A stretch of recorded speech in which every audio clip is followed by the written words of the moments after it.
Rayagada block अंतर्गत green भैली public school कुनी कुनी पिलामानकर दक्षता प्रदर्शन उत्सव अनुष्ठित हो जाइछि।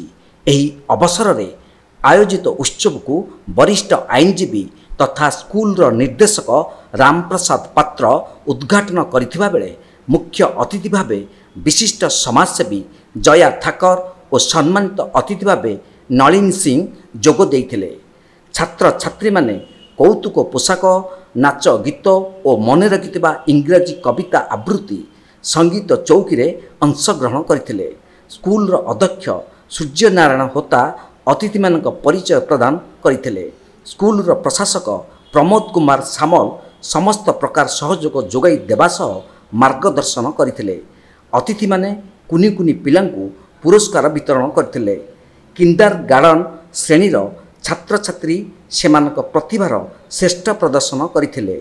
स्कूल शिक्षक शिक्षयित्री सहयोग रे कार्यक्रम सरस सुंदर होई परिथिला। रायगड़ारू नीलांबर मिश्र रिपोर्ट तीर्थक्षेत्र लाइव।